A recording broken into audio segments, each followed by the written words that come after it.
first of all, thanks for coming down. Thanks for having me. So if you can, in the most basic term, just kind of explain what Bitcoin is and what the goal of it is.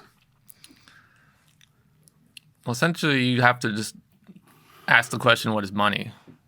And in basic terms, money is the ability for people to exchange time and energy at a future moment in time. And so the problem with barter, everyone's like, oh, why don't we just go to a barter system? What people don't understand is the barter, there's a limitation of, it's the circumstance of coincidence is what it's called. And it's the circumstance where, do you want something that I want? And we also want to trade at the same time for the same thing. And if we don't, then what? Yeah. So a creation of a medium of exchange comes in where this is what money is, this is what currency is. It was beads, it was ledgers, it was coins, it's paper now. It's not even paper anymore, it's mostly digital. Yeah. And so that exchange, that tool, that invention was to be able to exchange our time and energy at a future time. And so what Satoshi did and what Bitcoin attempts to do is create a monetary system that is completely transparent, and you can trace and track all the units of account within the system without having to trust a third party, Sure. like a bank or a government, which is the role that banks and governments plays because we have such a large society now that in order to coordinate and collaborate with each other, we need some kind of institution in order to cooperate. And so now computer networks are taking that role. And computer networks are much more transparent. There's open source software, there's open source development, there's decentralized networks. And so now we have these networks that can take the place of these governments, which are often corruptible and dishonest and exploitive. And so Satoshi created this system. And if you read the white paper, it's a pretty quick read. Have you read it? I haven't read it. It's a pretty quick read. It's not too technical, but he lays it out fairly easily he consistently goes back to referencing trusted third parties. And that's kind of the key, it's kind of the key focus of the white papers. Well, so that's the basis of it. You have any number of computers connected to the network, and they're all checking each other constantly, right? And verifying where those coins reside and under whose account they are in, right? Yeah, the accounts are a random string of numbers. There's no names connected to them. There's no IPs connected to them. You could potentially track an IP, but the IP is not moved with the transactions. And so what it's essentially doing is creating a system where everyone who's participating in it can coordinate together as quickly as possible in a universal sense. And so when a miner, we'll get into that, but the miners who mine Bitcoin and blocks release a block to the network, everyone hears about it at the same time as quickly as possible, and they all could come to consensus that, okay, we're all on the same page, everything's legit, all the transactions are legit, the rules are still intact, let's move forward. And that happens every 10 minutes. And so to think about it on a broad term is just these systems, government as well, and banking is just ways to coordinate large amounts of people together in a way to cooperate and build societies. Yeah, like you said, it's a way to pay for a good or a service. In line with if I make shoes and you need a shoe, I make you a shoe. You have to trade me a goat or whatever. Yeah. Like, if you don't want goats, then we use money. Exactly. Yeah. So we began using money. We've reached this point where, I think everybody would agree, the reason it's so impressive and has so much potential is because it doesn't rely on any third party. It's just user to user based on this network of computers. Yep. So you don't have Bank of America or Chase or whoever charging you a $40 overdraft fee. You own a portion of a coin or the coin, and you give it to someone else for whatever that value is. Yep. Yeah. And you also don't have a Federal Reserve or a central bank that can, on a whim, print $6 trillion more dollars, like it happened last year. Exactly. And so the idea of a set monetary base, which is Bitcoin, it's 21 million is the limit. Every 10 minutes, a new amount of coins is released. Every 4 years, that amount is halved. And so start out with 50 Bitcoin. Every 10 minutes, 50 Bitcoin is released in each block. The miners get that. After 4 years, it went down to 25 Bitcoin. And then it halves every 4 years after that. We just had one recently a year ago, and now it's 6.25 Bitcoin every 10 minutes. And so that predictable monetary cycle, and that is essentially the antithesis of what we have now, where it's just interest rates are changed whenever, inflation is changed whenever. The way they gauge inflation and the way they measure it is just not even really legit. Well, it's based on debt too. Yeah. I mean, fractional reserve. Yeah. There's some interesting quote. I can't remember exactly how it goes, but if everyone paid back all their debts, there would be no money, because that's all it is. It's debt. Yeah, the debt has outpaced the amount of money, because every time money is lent out, it comes with a debt initially on it. Because it's all from a private bank, essentially, central bank. So. Yeah, it's not a good system, and that's what's so exciting about what's happening with Bitcoin, and why I believe you hear so much negative press about it, because the people who are in charge, who own, or are responsible for trillions of US dollars, they don't have a vested interest in Bitcoin because they can't control it. Yeah. And so when you have a currency that, how many are there right now? 18 million? Bitcoin, yeah. 18 million. So the last 3 million will be mined by 2140. Is that right? Yeah, the last whole Bitcoin will be mined in 2034. 2034. Then after that, it'll be fractions of a Bitcoin all the way until 2130. Because it keeps getting halved. Yep. Yeah. So you have a finite amount of this premium currency, which right now, I don't even know how many trillions of dollars are. Well, yeah, there's no way to know how much money is actually out there.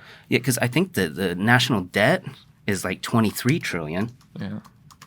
But the thing is, no one has ever audited the Fed ledger. Like, if you remember back in 2008, the Ron Paul presidential campaign, he ran on the idea, let's audit the Fed. Let's see, if their books match what we actually know to be going on with the money system, and it never happened. Yeah. And so Bitcoin has kind of evolved into this thing of let's not audit the Fed, let's just make them obsolete and offer a better system, which is what's happening. Yeah.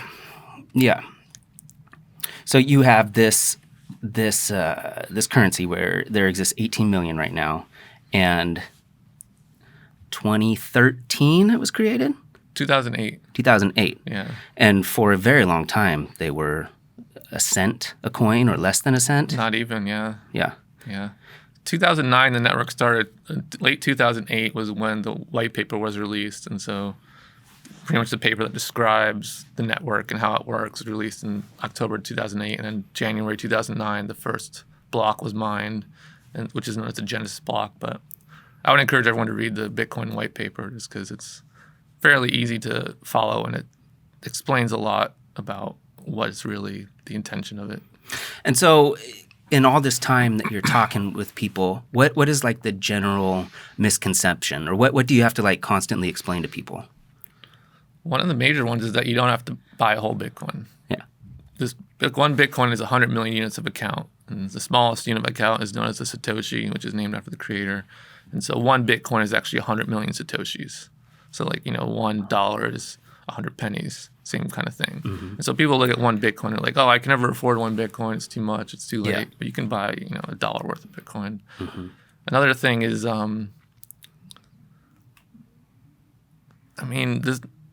it's not a whole lot of misconception, because it's mostly just confusion and people almost intimidated, or they just want to know more and ask questions. And so there's not a whole lot of misconceptions. Now there is, with the whole energy thing and then stuff like that, and maybe like, oh, it's only used for crime and all that. Yeah. But mostly those things. The biggest one, is like you don't have to own a whole Bitcoin. Yeah. Yeah, because, owning a whole one, where's it at? 30, it's at 40, I think, Yeah, about 40,000. Yeah, and it peaked at 64. Yeah, somewhere around there. Yeah, so I hear that from a lot of people too, where they just feel like they missed the boat, and it's hard to explain where the boat's at when we don't know where it's going to go. Yeah. But it seems like it can only go higher when we know how many there are. You can't create more. If it becomes the main cryptocurrency of choice, or the most powerful or most valuable, how high do you think it could go? based on demand, I mean, it could go potentially infinitely high. Because let's say how much dollars are out there, and then you kind of divide it by 21 million. Mm-hmm. I mean, even early on, some of the people working on it, one of them in specific, Hal Finney, who is a cryptographer, well-known cryptographer, and a lot of the people who, even Bitcoin in general as a cryptocurrency, it's a concept that has been around since the late 80s, early 90s, even before that. David Chaum, a lot of cryptographers are working on this idea of electronic money where you don't have to trust third parties. And the problem was that in computers, you can duplicate data. You can duplicate a PDF, anything. And so the problem was being able to create this scarce digital asset. And the way that happened was through there was a few people that tried it beforehand but failed, but Satoshi really brought it all together and was able to solve what's known as a double spend problem.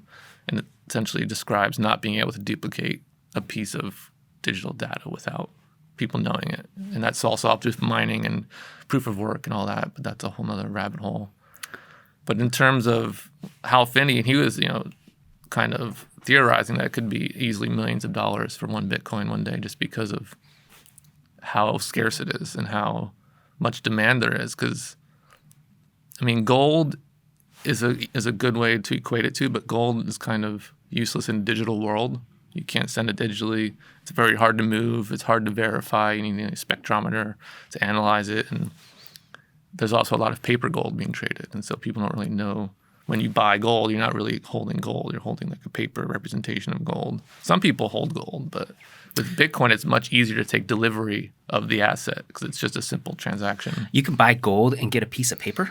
Yeah, you could buy a stock of gold or investment in a mining company or just like a gold bond or something. So then there's some bank somewhere that's actually holding the physical gold? Supposedly, yeah. Huh.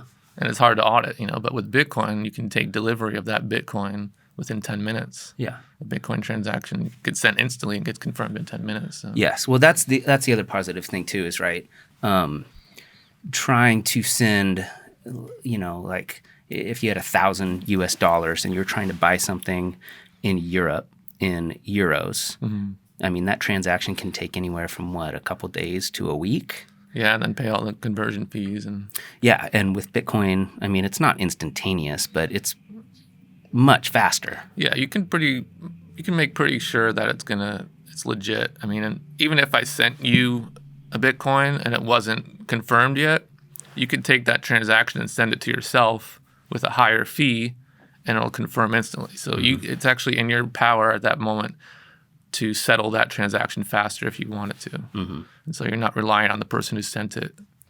Because the theory is that I can send you a Bitcoin transaction, and then if I put a low fee, I could overwrite that transaction with a higher fee and send it to a different address, and then you like, oh, it's not here.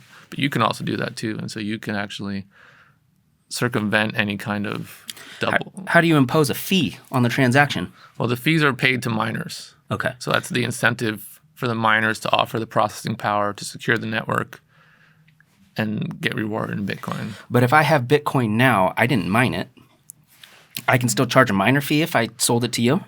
Well, the miner fees are inherent in the system, and so they always go to the miners. Okay. And so you can choose the fee. You can choose a low fee. It'll take a little longer to confirm, and it's based on how much traffic is happening on the network. Okay. And so if there's not much happening and you want to send it, it could be super cheap. If there's a lot, like a couple months ago when the price was really going crazy, yeah, fees were like $20. But it's all measured in Bitcoin, and every crypto, all fees are measured in the asset. Even like Ethereum fees were like $40, $50. Yeah. So if the price of the asset goes up, the fees are going to go up as well. Mm-hmm. But the theory is that after the mining rewards are done, the miners still need an incentive to run their mm-hmm. machines. And so these fees are going to be that incentive. Okay, so there's a bunch of mining operations, large-scale operations like in China. And so it's essentially like a warehouse full of computers, right? Yeah, they're known as ASICs, which is application-specific integrated circuit. So they're built specifically to crunch the specific algorithm that Bitcoin runs on. And China is actually cracking down on a lot of the mining. And so a lot of it's leaving China. A lot of it has been leaving for a while just because with Bitcoin mining, it incentivizes efficiency. And so there's a lot of places in Washington and even the Southwest and even Canada where there's a lot of oil drilling and they have to flare out this methane gas from the oil drilling. And usually methane, they have nothing to do with it. It's just like an excess. They can't really capture it, and they get penalized for venting it. And so what they do instead, this company, Upstream Data, invented these pretty much like shipping containers. You pipe the methane in, it runs an engine, and then that engine powers Bitcoin miners. And so it's burning that gas into CO2, which is less harmful for the environment than methane. And so it's taking this wasted energy and using it for the Bitcoin network. And so the most efficient you can be with finding your energy, the better. And so Bitcoin actually incentivizes efficient energy production. Well, yeah. Why does it require so much energy to do the calculation to find the coin? It doesn't require it. It's just the incentive. So the more demand there is an incentive for people to want Bitcoin, the more energy miners put into it. Okay. Like the network could run just as well with half the energy that it's using right now. There's no intrinsic need for that much energy. But the more energy that there is, the more secure it is also because if you wanted to take over the network, you would have to surmount that amount of energy that's there. Okay. Yeah, because one day I went down a rabbit hole and I was like, I'm going to get into it. I'll get one of those ASIC computers or boxes, whatever they are. And then I started reading more about it. And it's like your one box versus the 1,000 in a warehouse in China, your one box can't compete with them because they have so much more processing power. They will find the code quicker. Yeah. I mean, people, what they do now is it's called pool mining. And so you and essentially, maybe let's say 1,000 other people who have one ASIC miner come together and mine together, and therefore it creates more power, and you get a small amount of what you offer. And so mining pools is kind of what is the predominant way of mining these days. But your machine has to be the one to crack that code and find that portion of the coin. Yeah, but all the machines can work together. So you can, if just through the internet, you can link up 1,000 machines that are all over the world, and they can work together. And then when the working together finds a block, they split it up between how many people are helping. So what if I hacked into one of those supercomputer things in China in the warehouse, and I just was like latching on and taking some of it? They'd probably know because you'd have to send it to a new address. Yeah, right. Yeah. So that's the cool thing about it. Like it's all traceable in one way or another. But it's also not because it's not associated with you. Like it doesn't get added to your social security number or your state ID or whatever. And then recently, with the whole, there was some sort of ransom that happened with the gas line on the East Coast. Yeah. And whoever did that wanted to be paid in Bitcoin, right? And so they asked for it's like $7 million or something. Something like that. Yeah. And they were paid. And then somehow the federal government discovered where it was and took it back. Yeah, they haven't really said how they found it, but people have a lot of theories.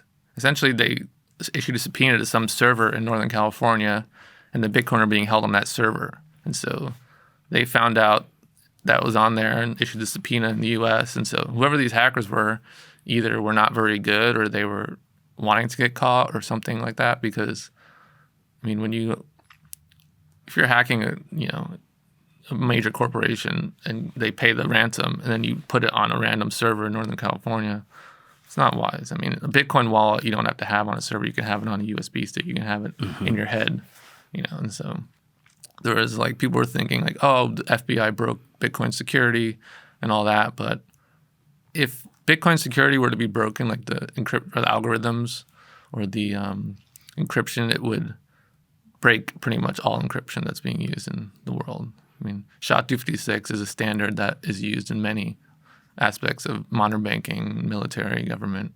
SHA-256? SHA-256. So it's a hash algorithm, and it's just a way to essentially verify that a certain calculation has been done. Okay. And so if I want to send you a file and then you want to confirm that it was the real file and no one in between modified it, I could send you the hash, SHA-256 hash of it, and you could check it yourself against that file. Gotcha. And so that's essentially what miners are doing, where you can check this algorithm and verify that this block was mined with this much energy. Is that what can be meant by when they say end-to-end encryption? No, that's a bit different. This is just kind of like brute force in terms of energy and numbers. Okay. And so it's like a math problem with a certain amount of integers, and we know that if it has this many integers, it takes this much energy to compute. Okay. And so that's how you keep the network moving forward, because we know that there's this much hash power being used to solve this complex little problem. Okay. So you, what inspired you to get into this? You know, I was inspired by, I mean, I mentioned before about Ron Paul and the Fed or Audit the Fed campaign in 2008, and he had a big following in the media. You know, like usual, kind of downplays it and downplays the populist front runner. And then when I learned about it, I had kind of heard about it in passing and kind of, you know, waved it off and like, oh, this sounds kind of like a gimmick or like a scam. And then I came back around about a year later and read the white paper, and then it clicked, and I was like, oh, this is like BitTorrent. I don't know if you're familiar with BitTorrent. Yeah, it's like file sharing. File sharing, yeah. Similar to like Napster. Yeah, so when Napster happened, and they were able to shut down Napster because it was centralized service, and so people invented this thing called BitTorrent, where everyone holds a piece of a file, and you can download it from everywhere. And so I read the white paper of Bitcoin, and I was like, okay, this is like money, or BitTorrent for money. And it clicked instantly, and then the next day I was just in the rabbit hole, and I'd bought some Bitcoin. How did you buy it? I met a guy in a parking lot. And Seriously? Yeah, there was a site called localbitcoins.com, and you were able to just meet up, you know, with people. And yeah, I had a flip phone at the time, and I was like, all right, I guess I gotta get a smartphone now. Cause Did he hand you a physical USB stick? No, I had the picture of my QR code on my flip phone and showed it to him. He scanned it, and I couldn't even confirm it. I had to rush home, check my node on my home computer. Because, you know, to have actual Bitcoin wallet, you need a smartphone. Like, yeah. But, yeah, I still had a flip phone back then. And so, yeah, it was just... Did you give him cash? Yeah. Yeah? Just some random guy in a parking lot. That's so crazy. Wow. But he was honest, you know, he didn't screw me over or anything. And he was just...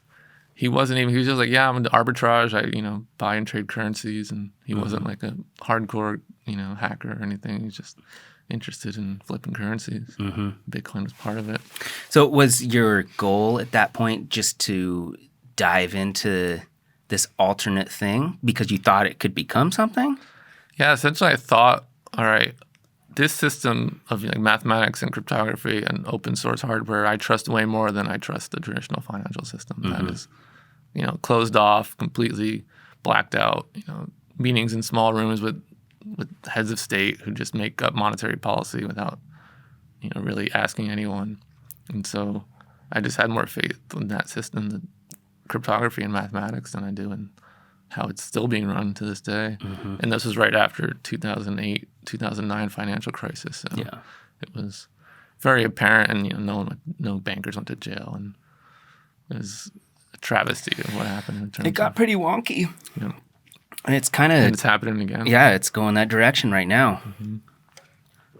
And I mean, it's nothing new. All throughout history, this has played out. The idea of inflation and printing money to try and, you know, spur the economy is nothing new. It's kind of an old trick. It's what brought down, you know, Rome and many other ancient civilizations. Well, also,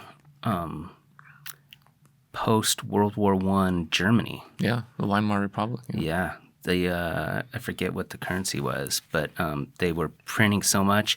If I remember correctly, it's because after the Treaty of Versailles, they owed a ridiculous amount of money that they could never pay.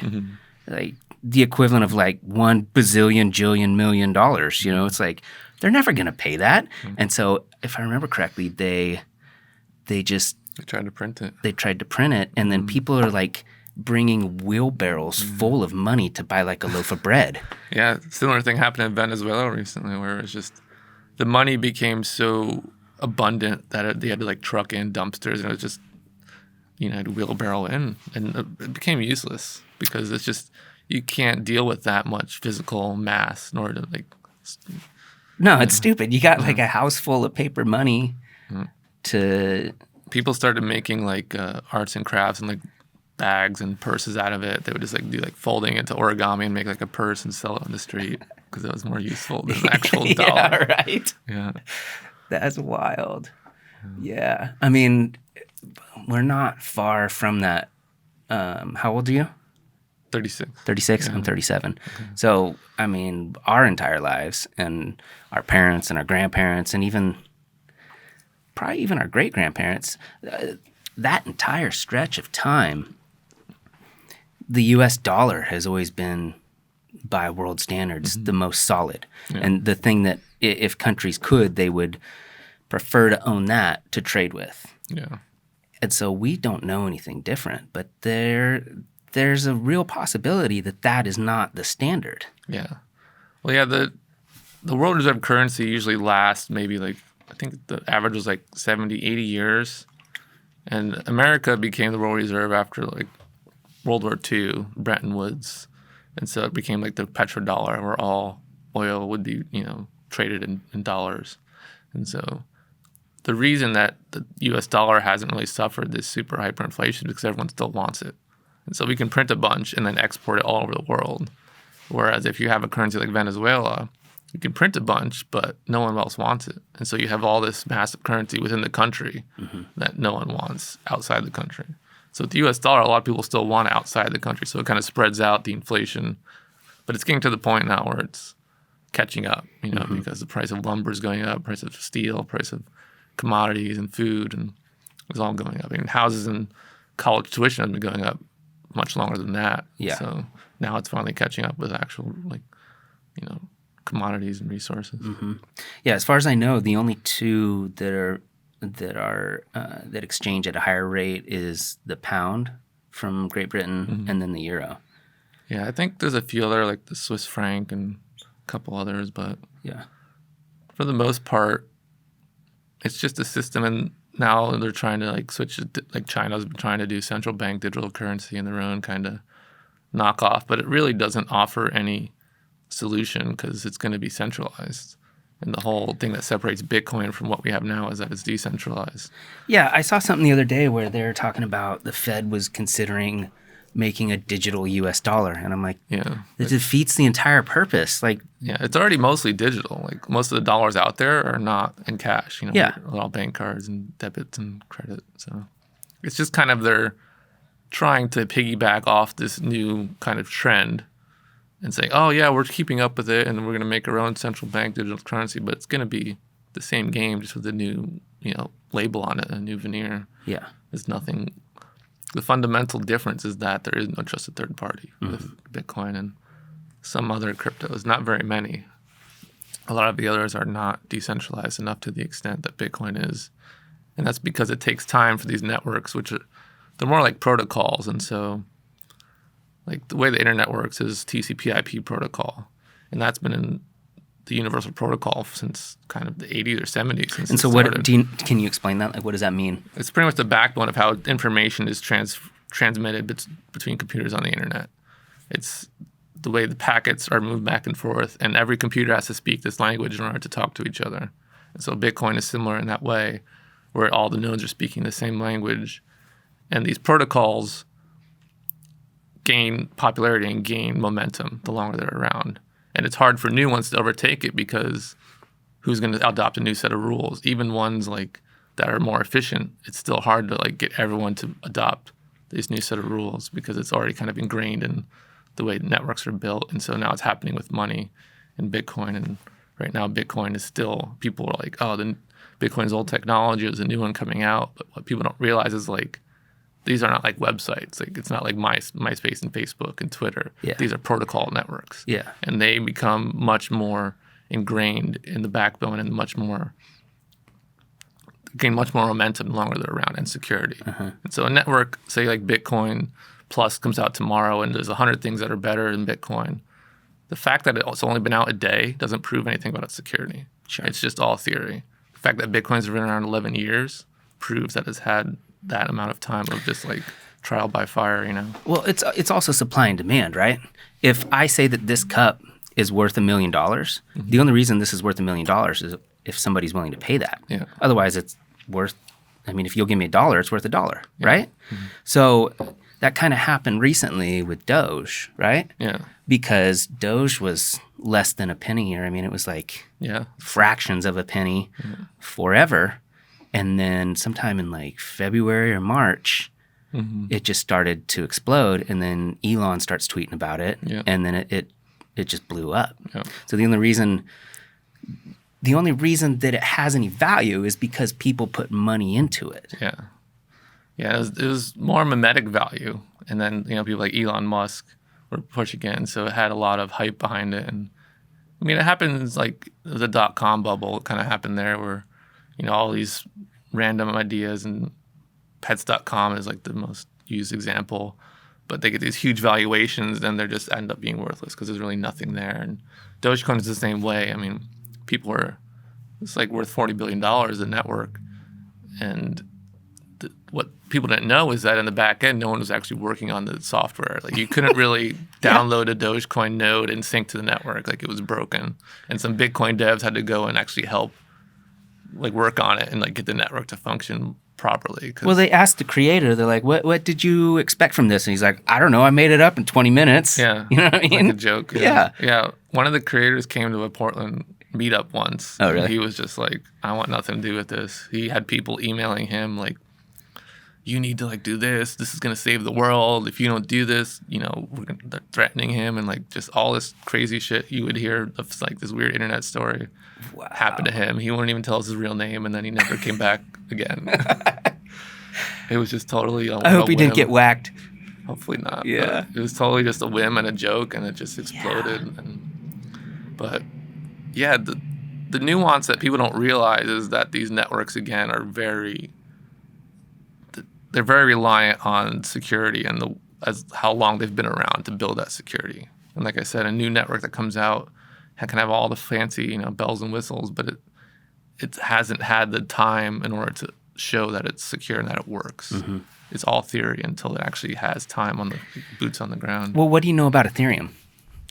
I know a little bit about it. I mean, I've used it and I understand what they're trying to do. And they're making trade-offs. And so the way you have to do with these networks is you either trade off scaling, so it'll allow more users, or security.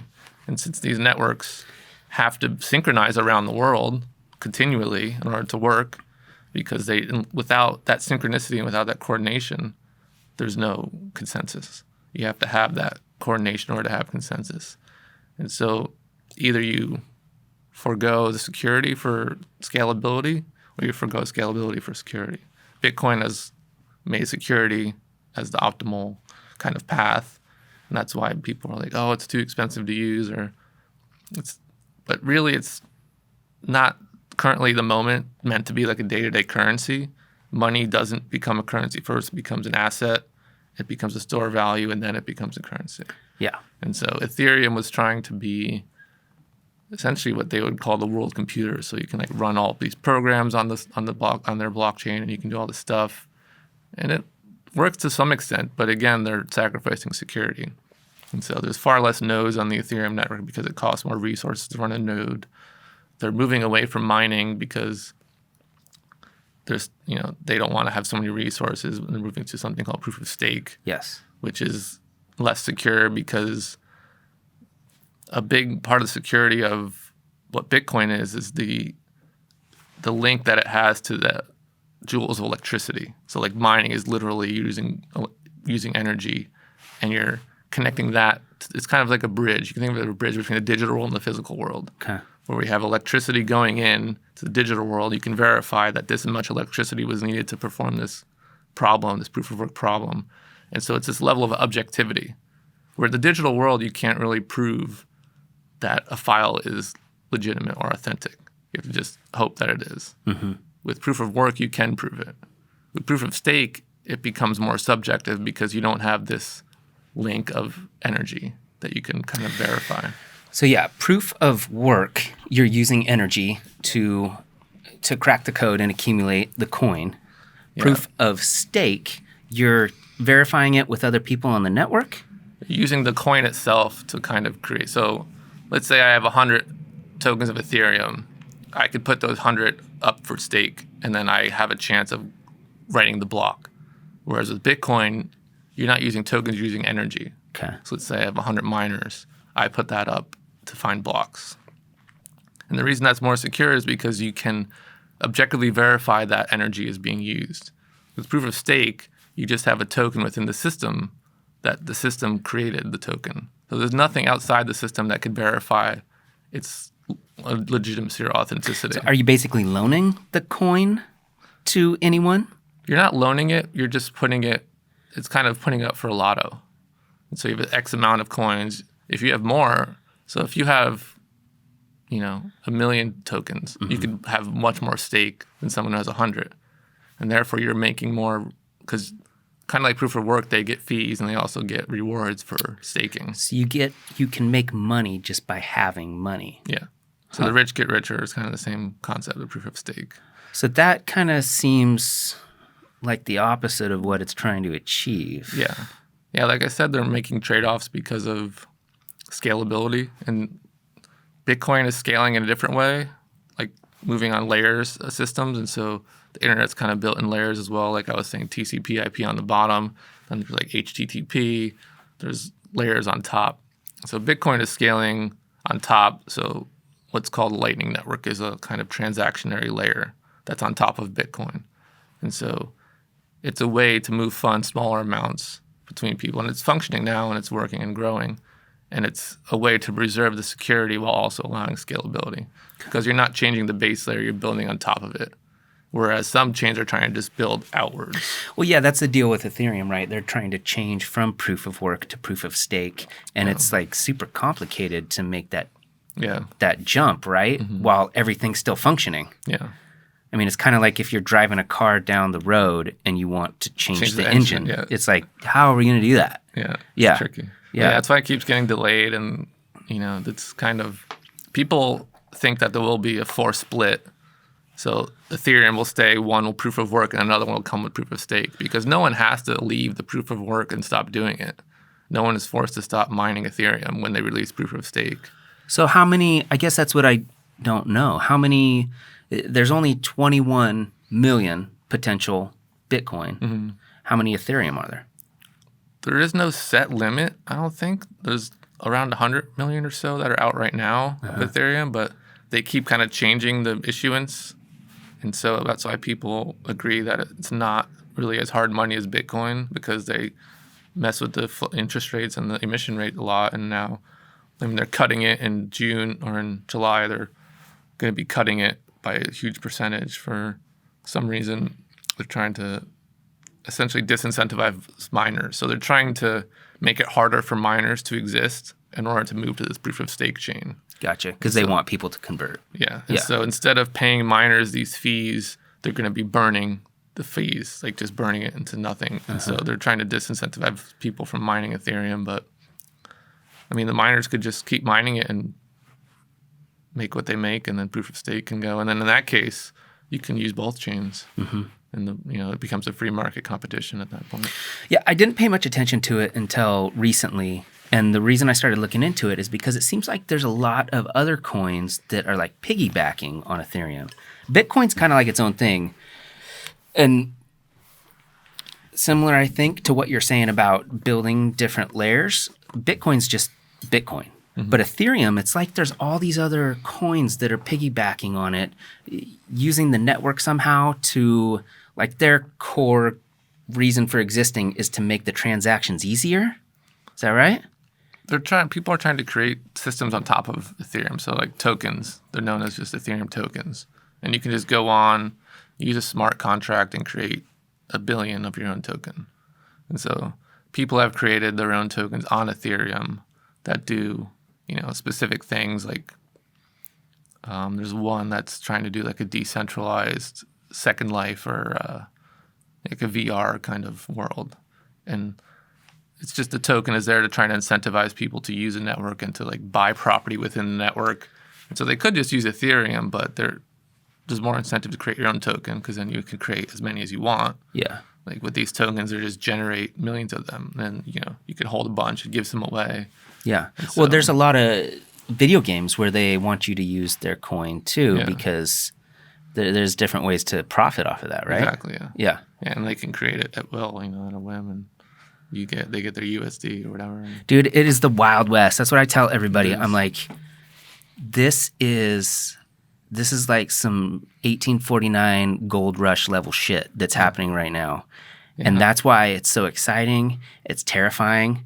But like I tell everybody, I'm like, don't put anything in that you're not willing to lose. Exactly. Because who knows what's going to happen. But also, don't ignore it. Don't ignore it because something's going to happen. Yeah. There's no way all of these different assets that have these insane $100 billion evaluations are just going to disappear.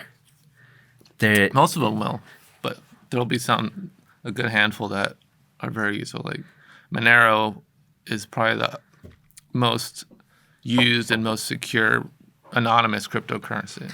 Yeah, my buddy Hargis, he was way into Monero. Yeah. And you want to explain why? Why he...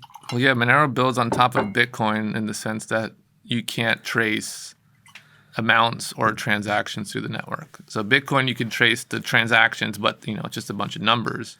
And you can, with a lot of resources, attempt to find out who created those transactions and where they're going. And the FBI and the feds have tracked people down that way and arrested people that way.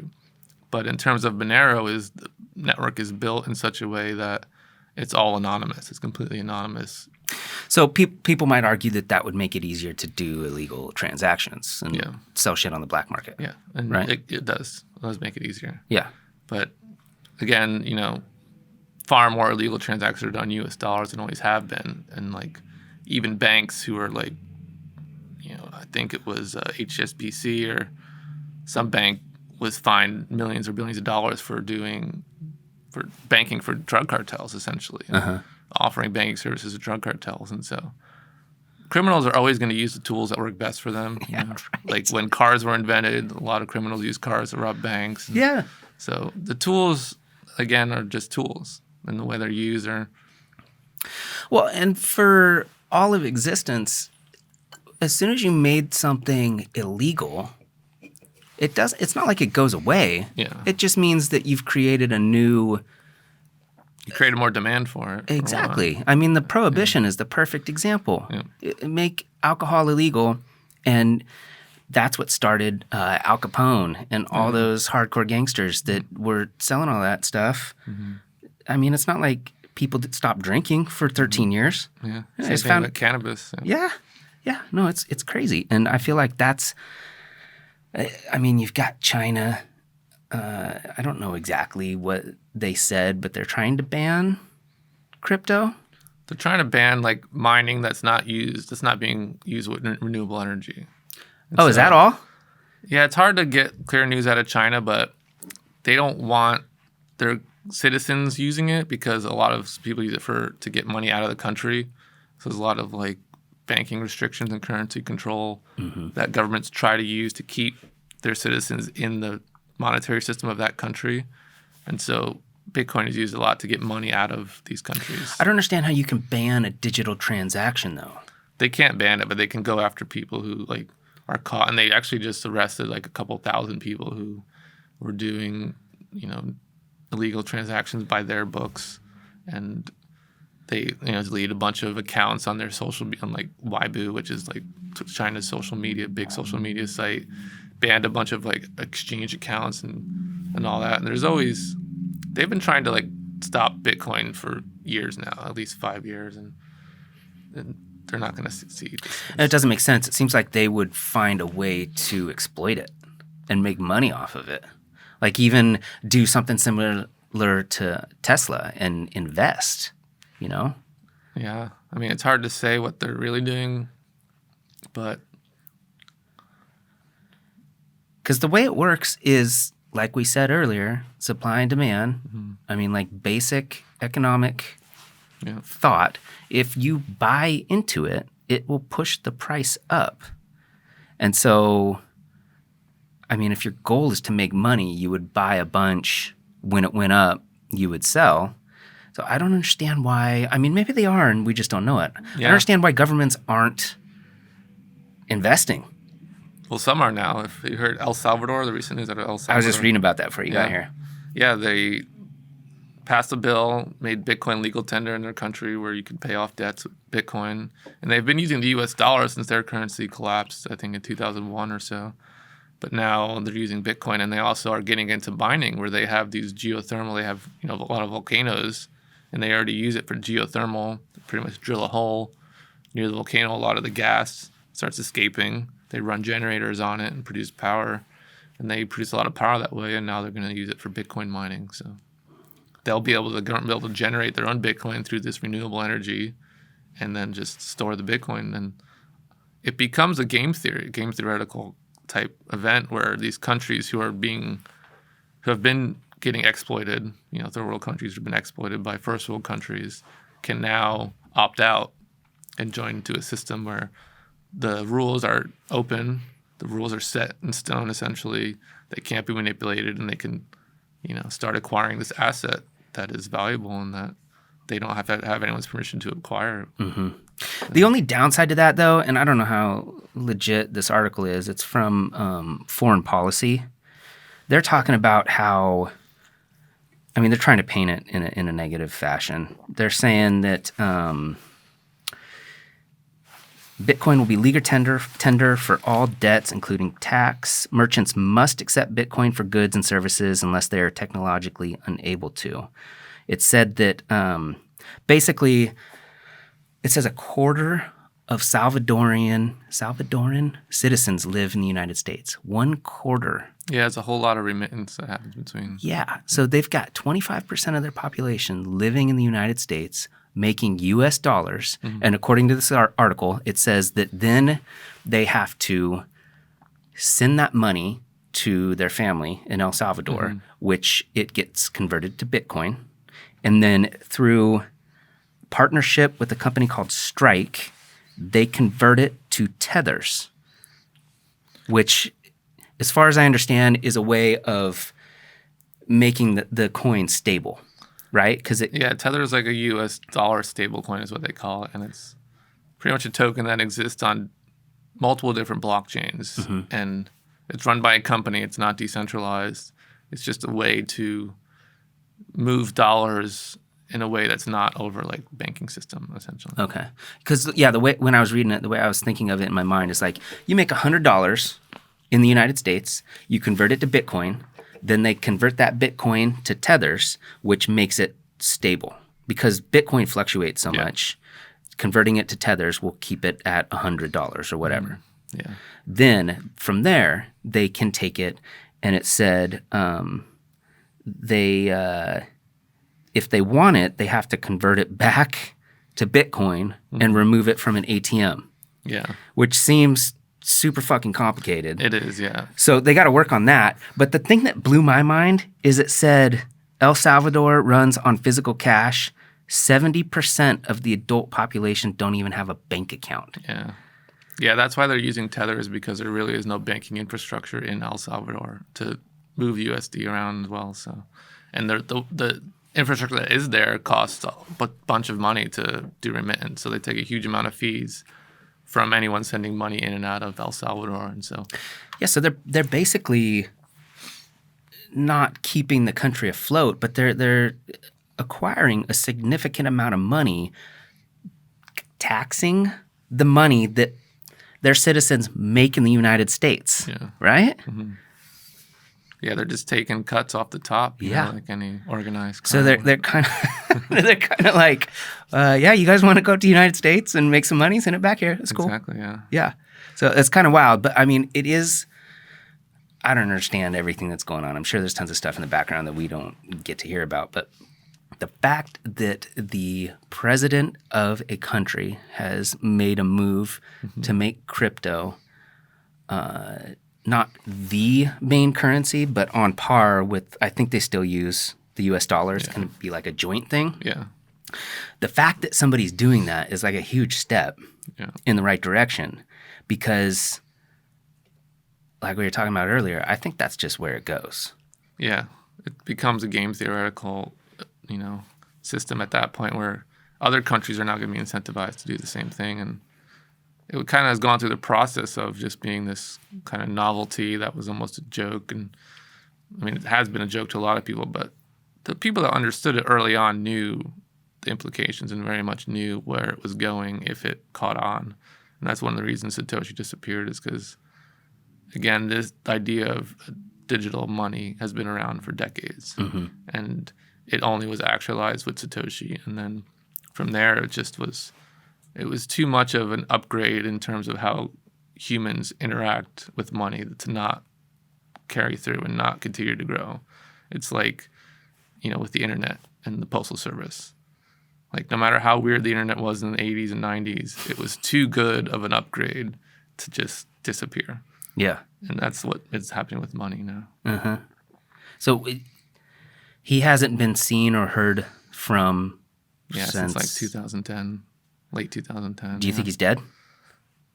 There's a lot of theories. I'm not sure. I think it's hard to say. I would hope he's still alive. If he's still alive, he's got to be sitting on some serious cash. The early Bitcoin blocks that he mined, people watched very closely. And so if they ever moved, the price would definitely drop, because there's about 1 million coins that were mined early on, because he was one of the only miners early on, because he was one of the only people on the network. And so he was making all those Bitcoin. That is the benefit to creating your own coin. I mean, it's like what happened with Vitalik. Is that how you say his name? Yeah. The creator of Ethereum. He's like the 10th richest person in the world.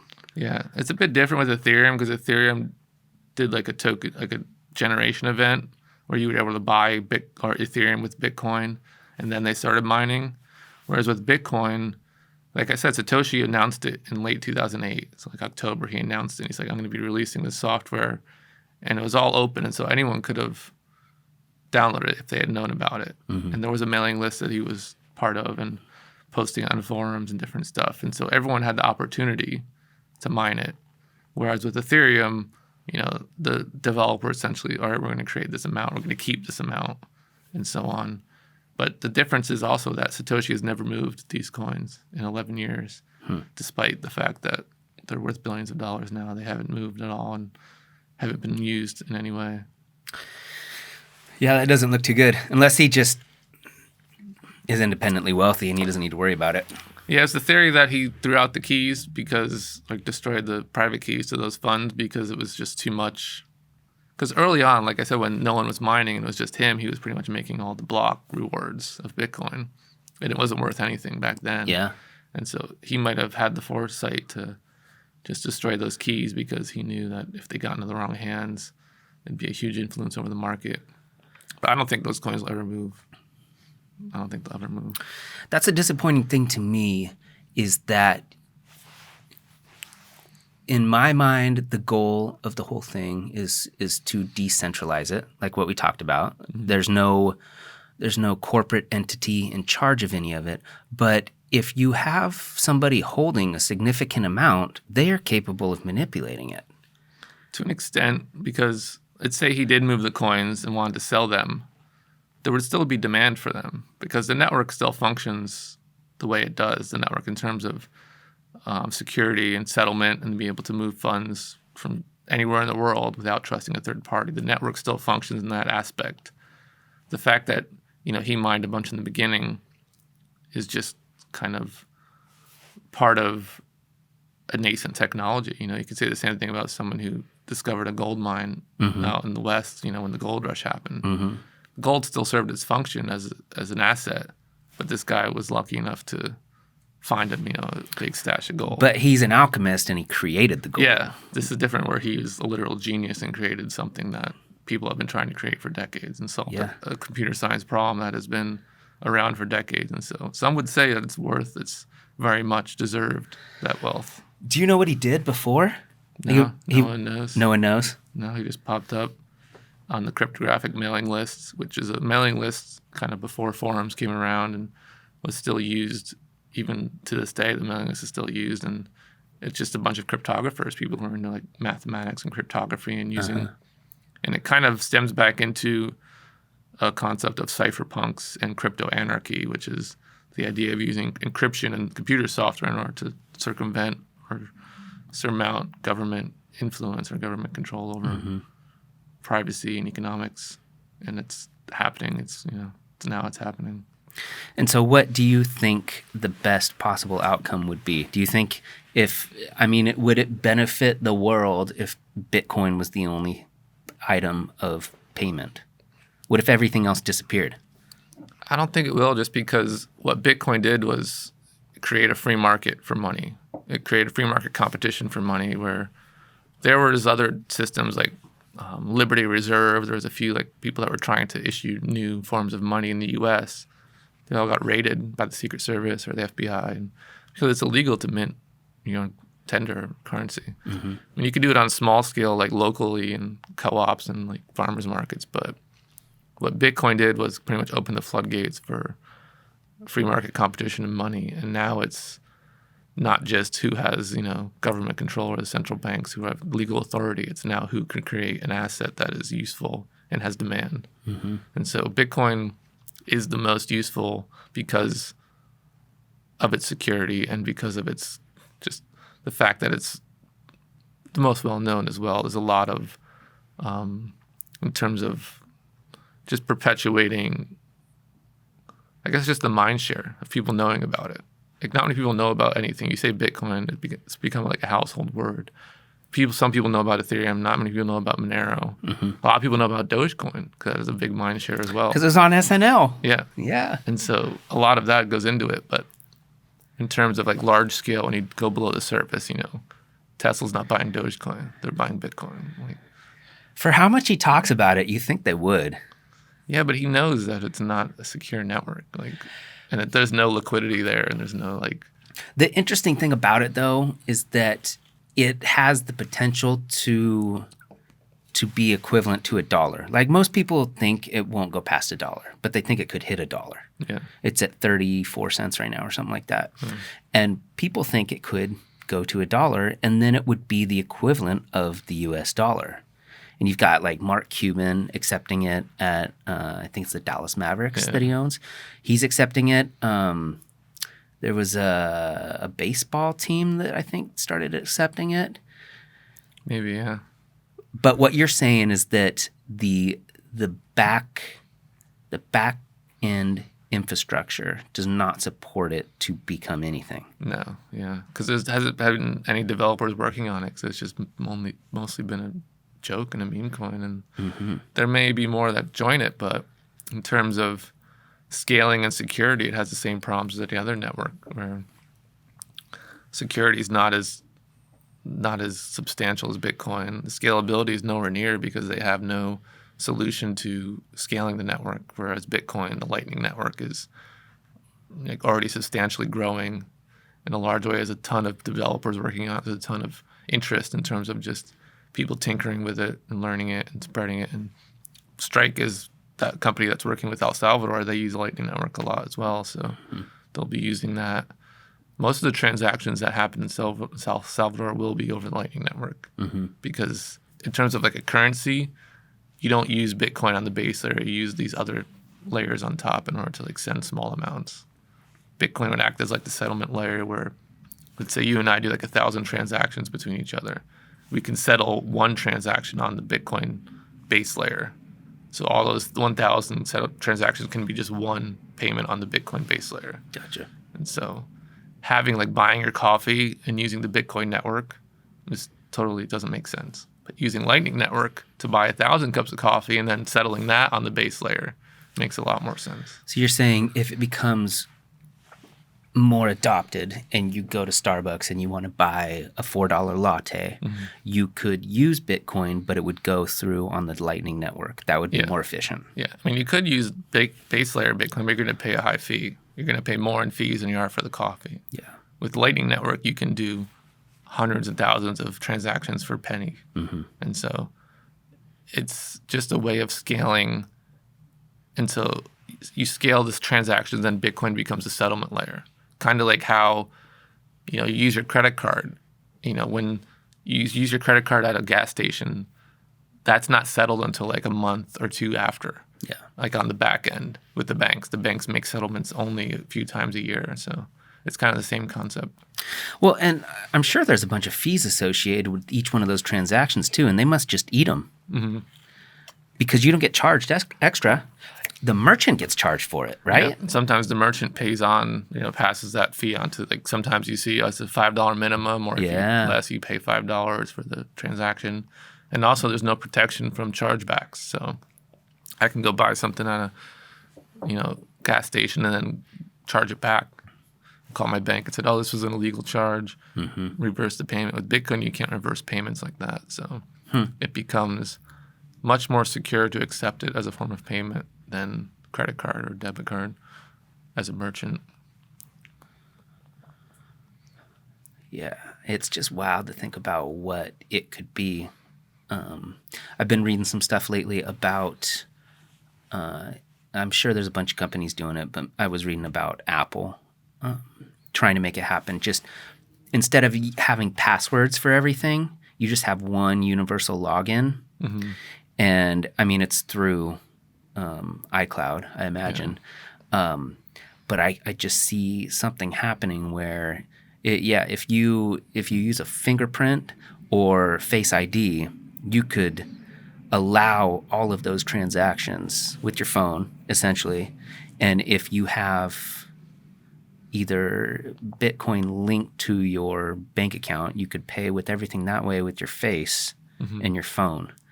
Your phone will essentially become like your wallet, your way of confirming who you are. Yeah, that's where it's moving. And then China's kind of already there with their social credit score. But what's kind of fighting against that are these decentralized cryptographic systems where you can prove who you are without having to give over your face or, do your thumbprint or some kind of like thing that the government can just, or corporations can just amass and get a huge database full and then sell it to other people, like what's already happening. And so if you had every single transaction with GPS data and your face and oh man, you're not going to be able to do anything. You won't be able to. You try to go pay with like a $20 bill and they're like, what's that? We don't take that. If there were only central bank digital currencies, then you would have to almost have to get permission to use your money. And even in China, they were talking about, I don't even know if it happened, but they were talking about having like an expiration date on money. Like you have to spend it by this certain amount of time. What? Yeah. And so they could totally implement that if they want to. Oh, yeah. And in terms of fiat and like the way these systems are built, there's different schools of economics that kind of exist of, ways of thinking of what's the best way to run an economy. And the predominant one in most of the world is known as Keynesian economics. And it kind of came after World War II and is the idea that, you need to consume and spend money in order to keep a economy healthy. And so that's why we have all these inflation, all these stimulus packages, is to encourage spending. And in reality, this just encourages overconsumption and exploitation of the environment, destruction of the environment, because you have infinite amount of money and a finite amount of resources. Yeah. Whereas the other school, Austrian economics, which is what more Bitcoin and gold and these other systems kind of adhere to, is like, okay, it's more about saving. Like we should save money and for in the future in case there's hard times instead of spending it all now. And so these are the two systems that obviously Keynesian has been the predominant one, but now Austrian economics is becoming more well, that's the business influential. That's the business of the world, is selling you things that you don't need. Yeah. Right?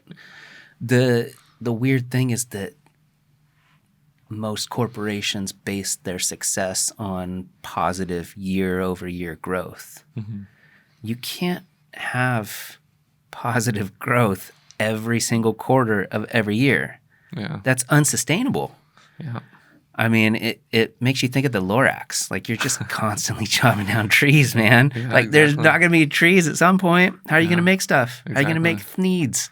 Well, yeah, that's why they keep doing the bailouts and, the bank, especially with the banks, where these banks are, like, making money quarter after quarter, and then a few quarters they don't, and they're essentially about to go bankrupt. And like, we need bailouts. It's like, how could you run a business this profitable then almost go bankrupt because of one bad quarter? Like all the airlines when COVID hit. Yeah. Exactly. And so they're spending as much as the average consumer is, and they're not being – but it's all kind of systemic in the system where the government's just, has a huge amount of debt. They're spending more than they have, and it all is rooted in this idea that spending money or consuming is what makes the economy healthy. And Yeah. completely backwards.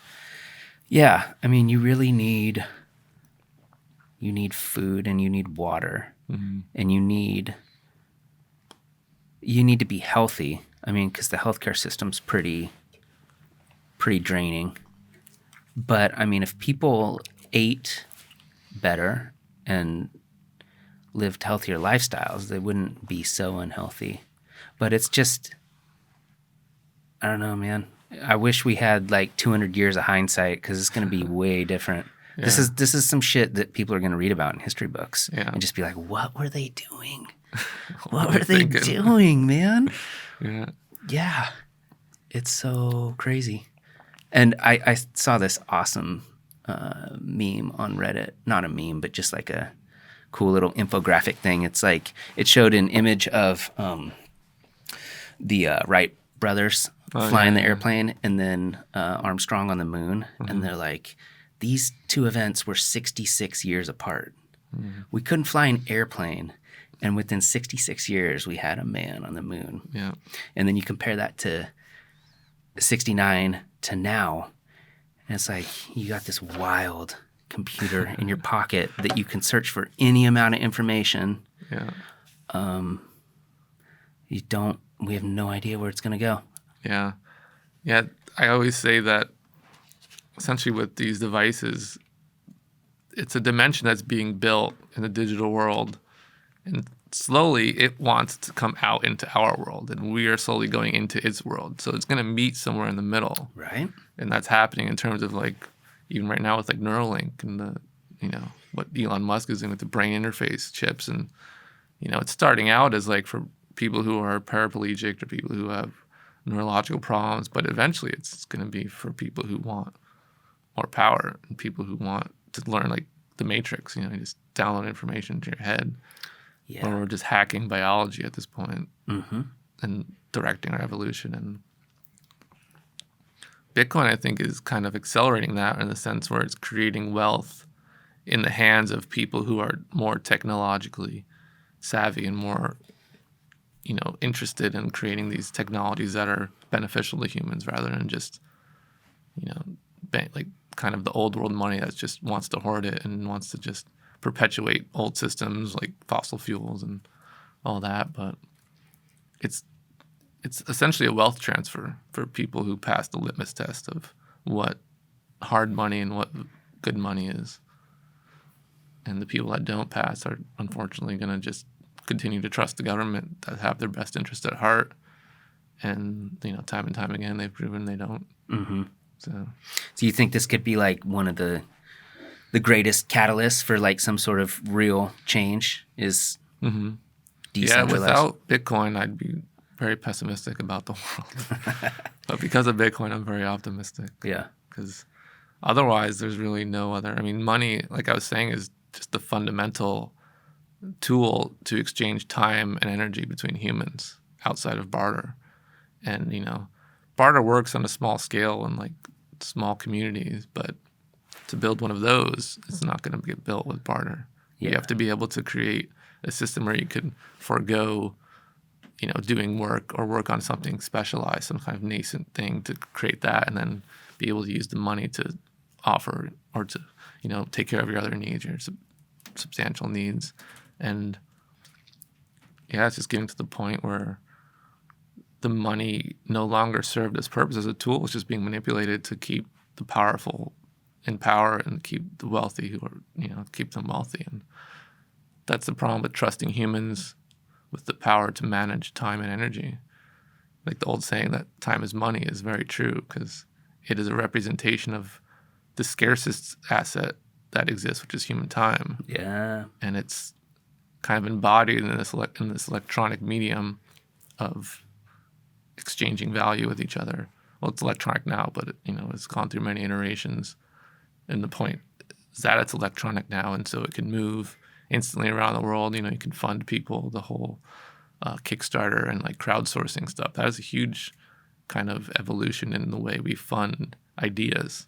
Where you used to have to go to a bank and get a loan or something, and now it can just fund anything, just crowdfund it. And Bitcoin is again going to allow that on an even higher level, because you don't need an intermediary to like manage that money or whatever. So Yeah, like when the creators of Shiba sent $50 billion to India. No, he sent it to the creator of Ethereum, Oh, and he's yeah. like, "Nope, don't want it." And then he sent it to India. Exactly. And like you couldn't even sell that if you wanted to because the market would just crash instantly. Yeah. Maybe you could sell like a little bit of it, but and also the market goes through these cycles of kind of like euphoria and kind of exuberance. Whereas when you don't hear about crypto, it's usually in the bear market. Like there's not much, and all the projects are dying. If you go back to like 2013, the top 10 crypto projects were completely different. They don't exist anymore. Nothing made it except Bitcoin. I mean, there's like Litecoin, like that's about it. But even Litecoin doesn't really have a use case that will last much longer, I don't think. Yeah, what does Litecoin do? It's just pretty much a copy of Bitcoin that's has double the supply, and it's like a little bit faster in terms of blocks, but that's it. Mm-hmm. And a different hashing algorithm. But it was just kind of a copy of Bitcoin, but it doesn't really serve a purpose. Yeah. It's just kind of an interesting, it's like a lot like the dot-com bubble where it's just a lot of copycat type stuff. There's a lot of people trying to get in on it right now. Yeah, it just makes me wonder what's going to happen in the next year, because everything's so out of whack right now. The housing market, the inflation that's happening. Things haven't settled since COVID is over, supposedly. And I don't know, something dramatic is going to happen. And I feel like everything's kind of tied to everything. So I feel like it's going to be bad for all aspects, including crypto. But I think it will weed out a lot of the people that are just trying to latch on, Yeah. or the coins that are trying to latch on to what's going on. Yeah, the demand will become apparent of what is actually useful. And again, Bitcoin has made it through many of these cycles. It made it through everything since 2008, and a lot of these other coins don't make it through one cycle. Yeah.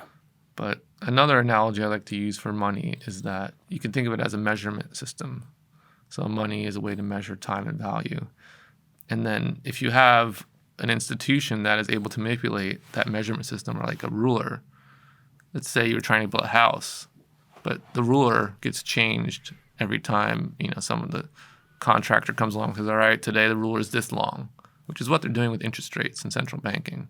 And so when you have a measurement system where you can manipulate the ruler size, all the valuations become out of whack. And that's what's happening with a lot of markets right now. But something like Bitcoin comes along and the ruler is like, all right, this is the length of the ruler, and it's never going to change. Everyone is able to work more cohesively off that measurement system. But it's still tied to everything.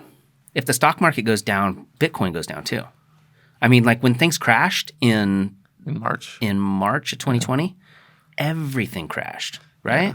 Yeah, I mean, there was a lot of worry about what was going to happen. Like, is the world ending? And so, but then again, Bitcoin bounced right back. And also a lot of it was that people needed money. And, if they had profits in crypto, they were able to sell it and then use that money to prop up, their business or whatever they needed to.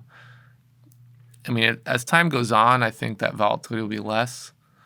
But again, it is all just humans behind these systems, and humans are emotional creatures, and so they are, a lot of it is connected.